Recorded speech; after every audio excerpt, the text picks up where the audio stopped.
Hello everyone, welcome back to another Pokemon The Series Gold and Silver episode talks. It's been a day since I've done this. Actually, yesterday I took a break because of the fact that I woke up at 7 a.m. And when I did, which by the way I'm not a morning person, so if I wake up at that time and I do not prepare myself the day before, I am just ruined for the rest of the day.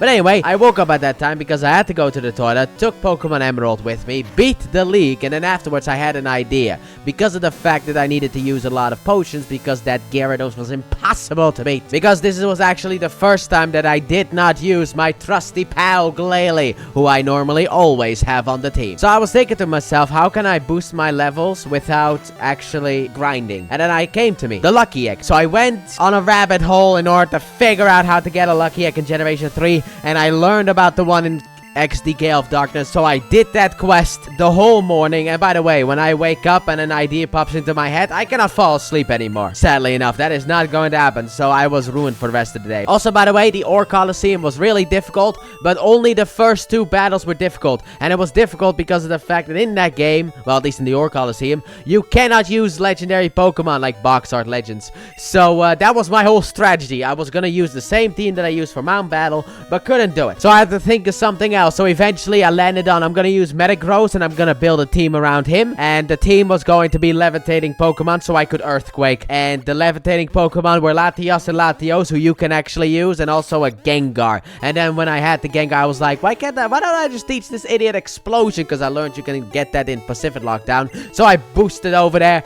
got that, traded the team over, and then lost a couple of times to the first guy. A lot of times, actually. I was so angry, I just lost all hope. But then again, against all odds, the Latis won the battle, and then afterwards Metagross just blew himself up in order to win me the full battle. And then the second battle was also difficult, but I made it through. The third battle was easier, and the fourth battle was actually easy. Like, the fourth battle was really easy after I got rid of that first Pokemon.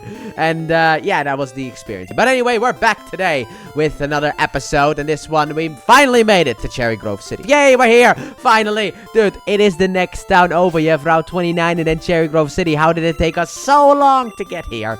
11 episodes for us to get to Cherry Grove City. Are you kidding me? But anyway, Ash is cleaning his balls. However, Brock then yells about the fact that it's lunchtime, so Ash leaves the balls by the river and goes in order to get lunch. But the problem is Pikachu detects something, and it's a Quagsire who appears. And Misty is like, I'm gonna catch it. But then Psyduck pops out of the ball, which causes, I guess, enough motion in order for the GS ball to roll into the water. So then Quagsire picks up the GS ball and goes away. So now we gotta chase. Don't worry about it. Ash grabbed the one Pokemon that is actually useful here. Go Squirtle. However, Squirtle tries to jump it, but the problem is the fact that the thing's too slippery. So then afterwards, you hit him in the back with a water gun in order to get the GS ball back. And then Quagsire and Squirtle are having a water gun battle. Misty also wants to catch it. And then Jenny appears, and she's here to arrest us because of the fact that there's a Quagsire restriction law. Because Quagsire are special here. But don't worry about that. Jenny calls Professor Oak, and Professor Oak explains the whole situation. And then we get the full explanation about it. That's basically around this time of year, Quagsire go around stealing round things. And then afterwards, they swim upstream. And then the next day, all of the items flow back. And everybody in Cherry Grove City is happy about that, because that means that it's going to give good luck. And also, the one that floats back last, hint hint, is going to get the most amount of luck. Meanwhile, outside, while this explanation was happening, Quagsire was still waiting for the GS ball because he really wants the GS ball, but Ash won't give it. So as we are traversing Cherry Grove City, the Quagsire appears again and jumps Ash. So Ash sends out a Pokemon being Chikorita, and here we go, boys. Here we go, because you do not mess with this woman's man, okay? Because she instantly starts propelling with her leaf on her head because Ash is mine. Leave him alone, he's my boyfriend. That kind of stuff. However, sadly enough, the wildness of Chikorita does cause the GS ball to fall out of the bag into the mouth of Quagsire, who then steals it.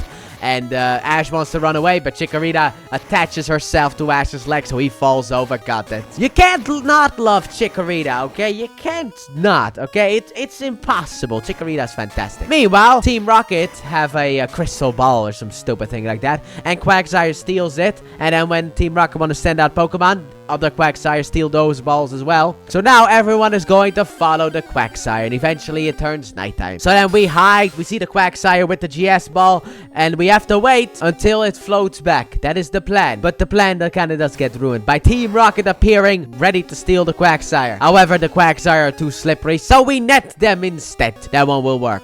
And then afterwards, they use their the claws in order to get their Pokeballs back. And then afterwards, grab Pikachu, obviously. So then other Quagsire fight back by basically, some of them are throwing rocks, while the other ones then shoot the rocks at the balloon with water gun. Ash sends out Bulbasaur in order to free the Quagsire. And then afterwards, one of the rocks pierces the balloon, and Team Rocket flies away. And then we have the Waterfall Ceremony. And it is beautiful. They all shoot their stuff up high. And it seems like the GS ball goes the highest, which, look, okay, if something goes the highest, that means it will return last, okay? That's just how it works. But yeah, anyway, everyone gets the next day their stuff back. The gang is running after the river in order to get the GS ball back, and Ash gets the GS ball back, which returned last, and Ash like, this means I'm gonna win the Johto League. It's like, no, dude, this means you're gonna become a Alola/World Champion, my friend. It's gonna take forever, but that luck will eventually pay off. Don't worry about that one. It's gonna take so long for us to get there. But we'll get there.